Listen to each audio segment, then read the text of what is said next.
រឿងធម្មវិកឧបាសកព្រះបរមសាស្តាទ្រង់បានប្រារព្ធធម្មវិកឧបាសកជាអ្នកមានកល្យាណធម៌នៅពេលដែលធម្មវិកឧបាសកនោះឈឺទាបនឹងធ្វើមរណកាលនោះគាត់ក៏បានប្រើកូនប្រុសស្រីរបស់គាត់ដើម្បីទៅនិមន្តព្រះសង្ឃមកសូត្រសតិប្បដ្ឋានសូត្រឲ្យគាត់ស្ដាប់ពេលដែលព្រះសង្ឃកំពុងតែសូត្រនៅសតិប្បដ្ឋានសូត្រនោះធម្មវិកឧបាសកបានឃើញនៅទេវរដ្ឋជាច្រើនតែពួកទេវតានាំយកមកចាំទទួលដំណើរគាត់ចូលទៅកាន់ទេវលោកពួកទេវតាក៏បានអញ្ជើញគាត់ឲ្យទៅកើតក្នុងឋានទេវលោកធម្មវិកឧបាសកបាននិយាយអំបរកនឹងពួកទេវតាថាឈប់សិនព្រោះគាត់ប្រាថ្នាចង់ស្ដាប់ធម៌ដែលព្រះសង្ឃកំពុងតែសូត្រឲ្យបានចប់ហើយចាំទៅជាមួយពួកទេវតាពួកភិក្ខុទាំងឡាយបានឮធម្មវិកឧបាសកនិយាយថាឈប់ចាំសិនដូច្នេះក៏ឈប់សូត្រធម៌ហើយចម្រើនពោលាត្រឡប់ទៅវត្តវិញទៅនៅពេលដែលភិក្ខុទាំងឡាយបាននិមន្តត្រឡប់ទៅកាន់វត្តវិញអស់ហើយធម្មវិកឧបាសកក៏មានស្មារតីដឹងខ្លួនឡើងវិញមិនឃើញព្រះសង្ឃក៏សួរកូនប្រុសស្រីថាតើព្រះសង្ឃនិមន្តទៅទីណាបាត់អស់ហើយកូនប្រុសស្រីបានប្រាប់ថាព្រះសង្ឃបាននិមន្តទៅវត្តវិញហើយព្រោះលោកឪពុកបាននិយាយថាឲ្យលោកឈប់សូត្រធម៌សិន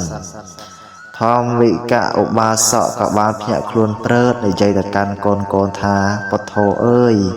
ឪពុកមិនបាននិយាយឲ្យលោកឈប់សូត្រធម៌ពីកាលណា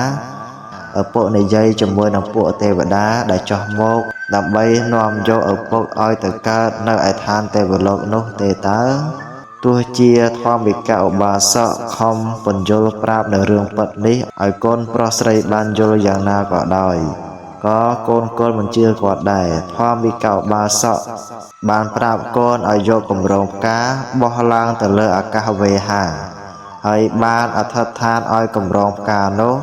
អណ្ដែតជាប់នឹងចន្ទោទេវរដ្ឋដែលពួកទេវតានាំមកអំពីឋានតុសិតទេវលោកពួកមនុស្សឯទៀតមើលឃើញតែគម្រោងផ្កាមិនឃើញនៅទេវរដ្ឋ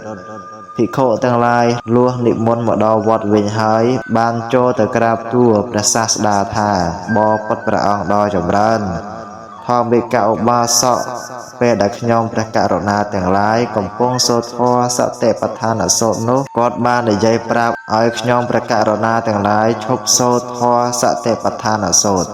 ព្រះសាស្តាទ្រង់ត្រាស់បញ្យល់នៅរឿងធម្មវិកឧបាសកនោះឲ្យភិក្ខុទាំងនោះបានយល់ច្បាស់ហើយទ្រង់ត្រាស់នៅប្រគាថានេះថា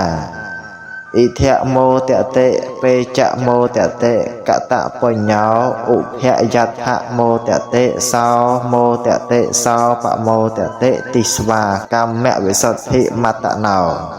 បុគ្គលអ្នកបានធ្វើបុណ្យទុកហើយរមែងរីករាយក្នុងលោកទាំងពីរគឺរីករាយក្នុងលោកនេះផងក្នុងលោកខាងមុខផង